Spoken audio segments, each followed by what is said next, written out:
Researchers are calling for the legislation of cannabis in the UK to protect young people. A new study has found that high-potency cannabis associated with psychosis and mental health problems has become commonplace in the UK. Campaigners believe the creation of a controlled legal market would keep harmful strains of the drug off UK streets. We're joined by Lord Monson. He's campaigning for cannabis to be legalised and regulated after his son committed suicide after using a super strong strain called skunk. Hello to you. Thanks for joining us. Talk to us about what happened to your boy. My dear son, Rupert, well, we noticed he became very peculiar about a year and a half ago. And he became very aggressive, his character changed, and we weren't sure what was happening to him. And then I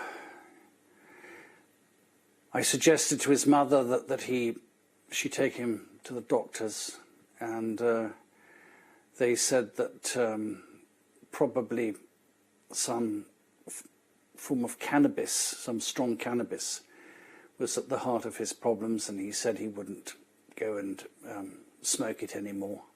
Then he went back to university, and very sadly, he took it up again.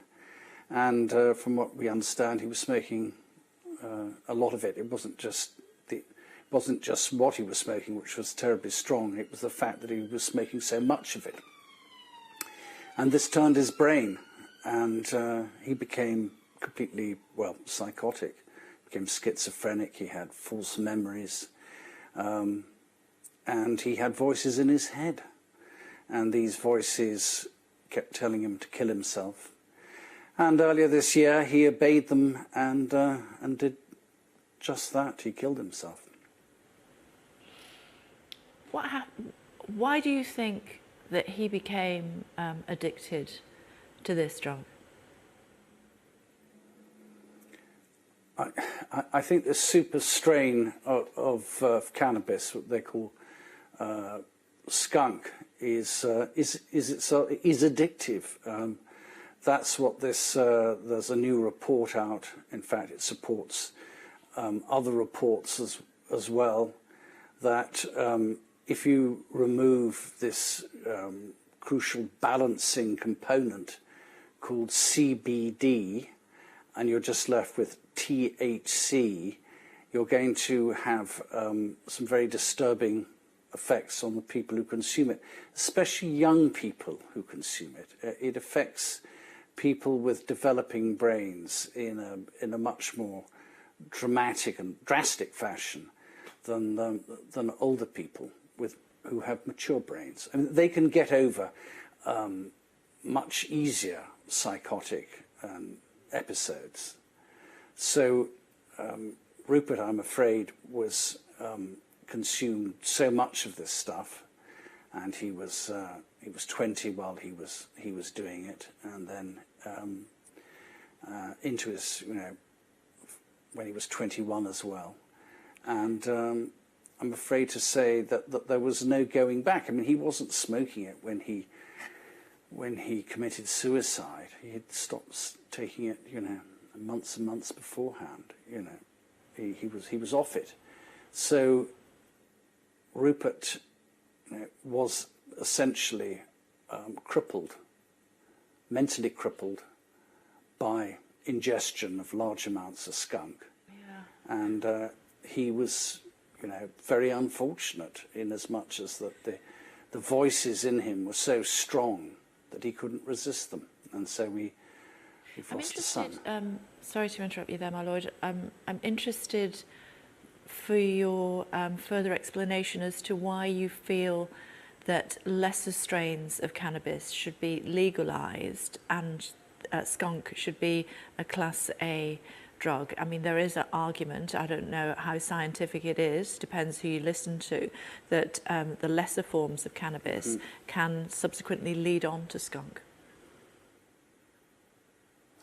Well, there's always the argument that every less potent drug, whether it's alcohol or something else is a gateway.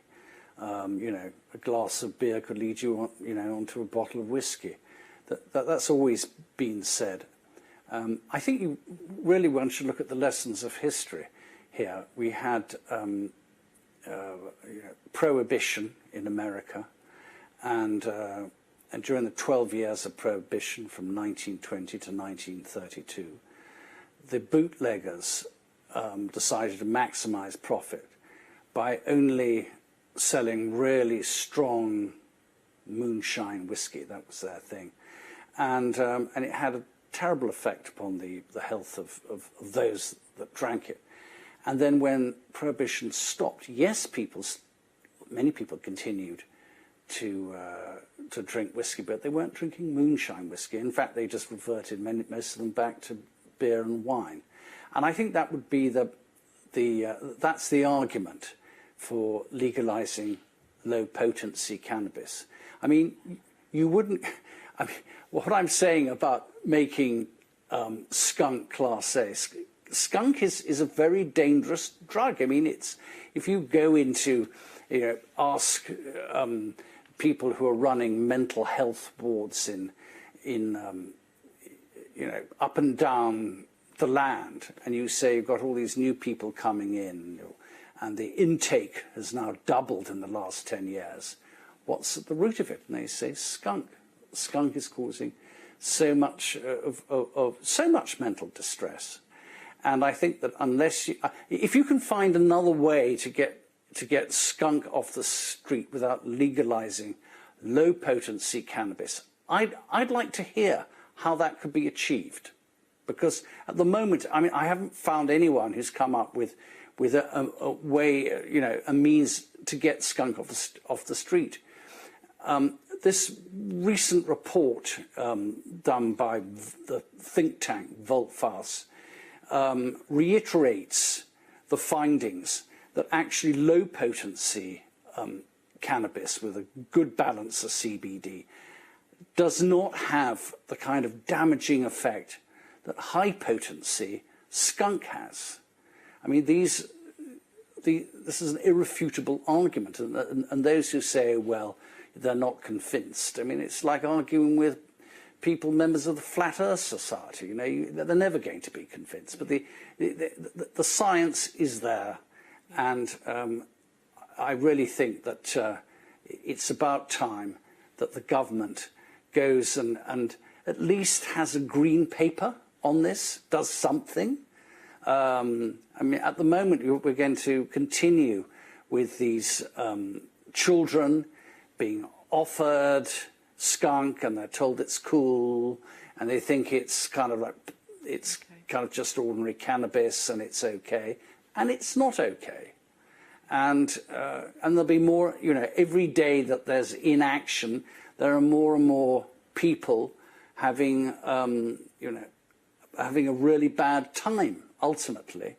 When they become addicted to skunk. Understood. And some, in the worst cases, become like my son, and they become sort of irreversibly damaged, and, some kill themselves. Yeah, my lord, our condolences to you and your family. And we were looking at pictures of Rupert as we were speaking to you. A charming boy, I'm sure a credit to you in so many ways. Do come back and talk to us again. Thank you very much indeed for taking the time. We appreciate it.